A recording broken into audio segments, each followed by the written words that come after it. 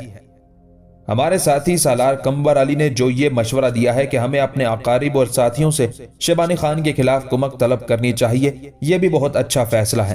اب میں یہ کہنا چاہتا ہوں کہ اپنے ہم نواؤں، اپنے رشتہ داروں کی طرف فی الفور قاصد روانہ کر دیے جائیں، اور جب ہمیں وہاں سے مدد مل جائے اور ہم یہ دیکھیں کہ ہمارے پاس بڑا اور مضبوط لشکر ہو گیا ہے، تو پھر ہمیں شہر سے باہر نکل کر شیبانی خان سے ٹکرانا ہوگا اور اسے سمرقند کے نواح سے مار بھگانا ہوگا۔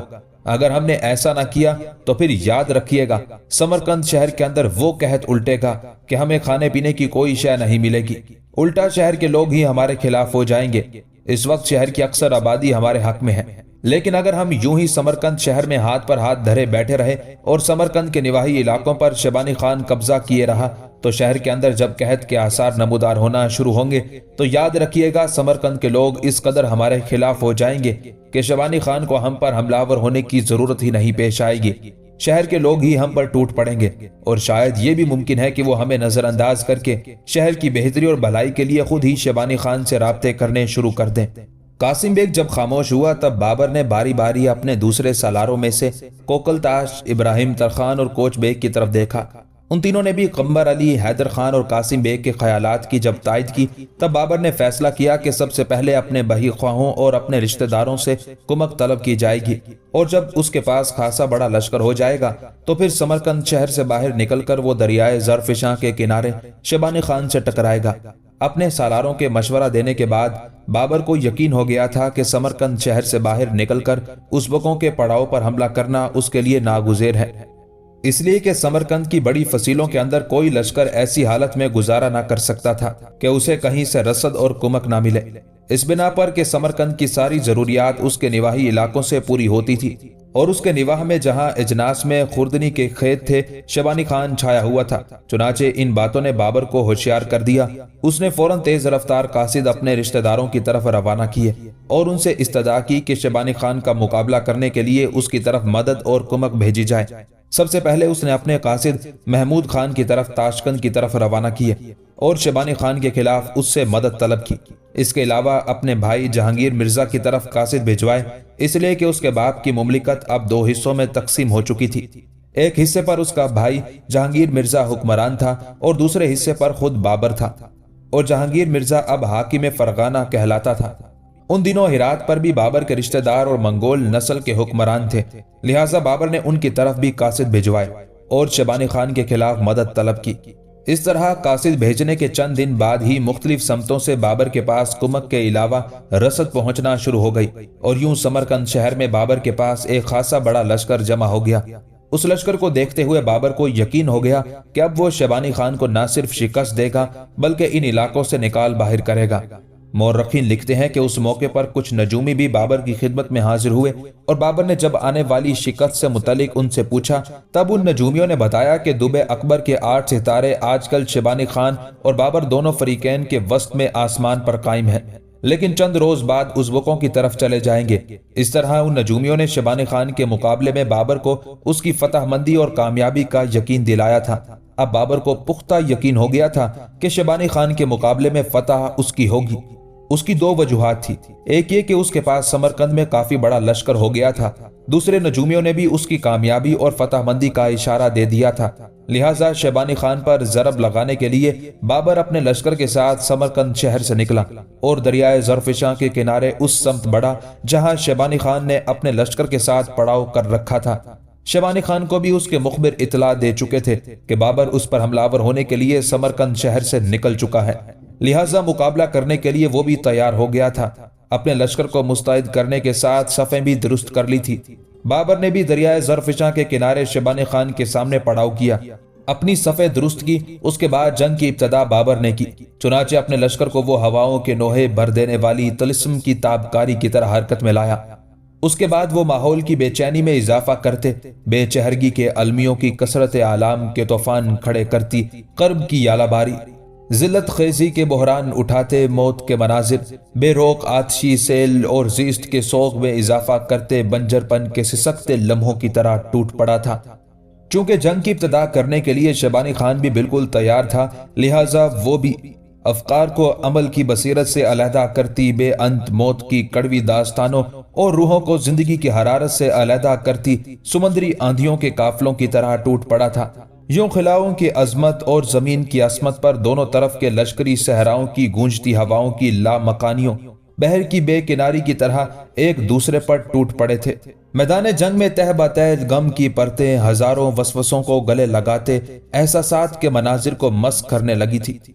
بڑے بڑے تیغزن، بڑے بڑے سورباں اپنے اپنے مد مقابل کے ذہنوں میں اختلاف سمتوں میں تضاد برپا کرنے کے لیے بربادی کی اتھا سے اٹھتے طوفانوں اور وحشتوں کے موسموں کی طرح ضربے لگانے لگے تھے۔ بابر نے اپنی طرف سے پوری کوشش کی کہ شیبانی خان کو سمرقند کے نواح سے مار بھگائے، لیکن اس کا ہر حملہ، اس کی ہر کوشش ناکام ہوئی۔ الٹا شیبانی خان کے ہاتھوں بدترین شکست کا سامنا کرنا پڑا اور اپنے بچے کچے لشکر کو لے کر وہ بھاگ کھڑا ہوا۔ جنگ کا نقشہ مورخین کچھ ان الفاظ میں پیش کرتے ہیں: لڑائی شروع ہوئی تو بابر کی میدان کے ہر حصے پر نظر تھی، لیکن ایسا معلوم ہوتا تھا کہ وہ عالم خواب میں ہے اور بلا ارادہ کوئی حصہ نہیں لیتا، بلکہ ہر طرف جو ہزیمت ہو رہی ہے اس میں اپنے آپ کو بالکل بے بس سمجھ رہا ہے۔ بابر کے لشکر میں سب سے اگلی صف جنگ میں اس کا سالار قاسم بیگ اور سمرقند کے چیدہ چیدہ جنگجو جوان تھے تاکہ ازبکوں کے قلب میں گھس جائیں، جبکہ بابر اور باقی سپاہ اس پرجوش حصے کے عقب میں تھے جو دشمن کی صفیں توڑ دینے کا ارادہ رکھتا تھا۔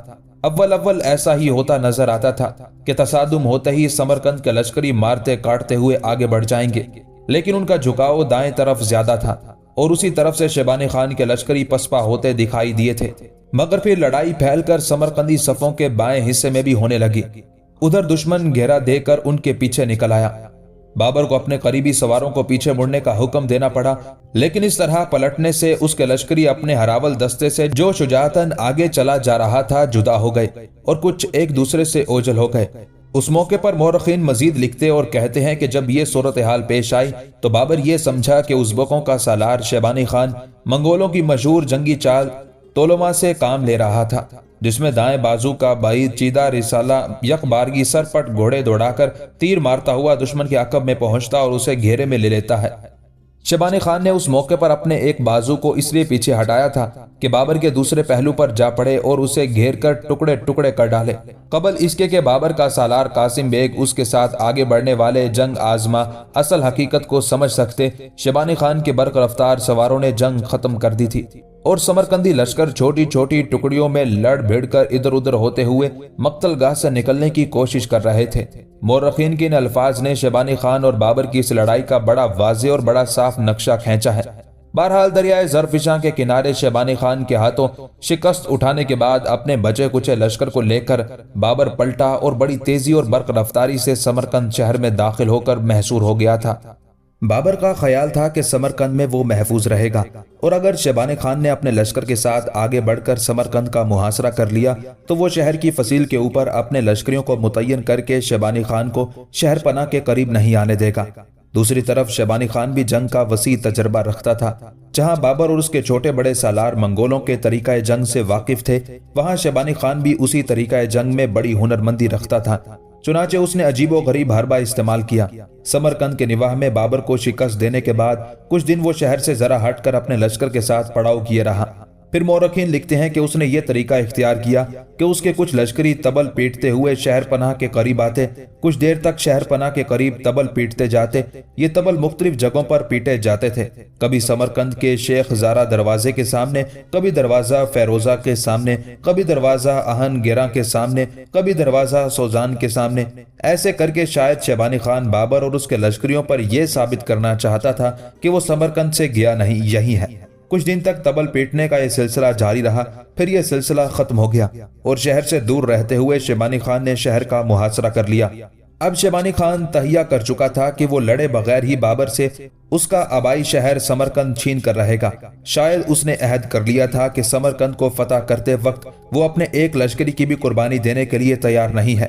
شیبانی خان نے اب یہ طریقہ اپنایا کہ سمرقند کے گرد اپنے لشکر کا حصار بنانے کے بعد آہستہ آہستہ وہ سمرقند شہر کے قریب ہوتا چلا گیا تھا۔ اس طرح اس نے ایک عجیب سے انداز میں شہر کا محاصرہ کر لیا تھا۔ پھر نوبت یہاں تک پہنچی کہ شیبانی نہ کوئی کھانے پینے کی چیز شہر کے اندر جانے دیتا اور نہ ہی شہر سے کوئی چیز باہر نکلنے دیتا۔ شیبانی خان بڑی دانشمندی سے کام لے رہا تھا، اس لیے کہ اس محاصرے کے دوران فصلیں کاٹنے کا موسم آ گیا تھا۔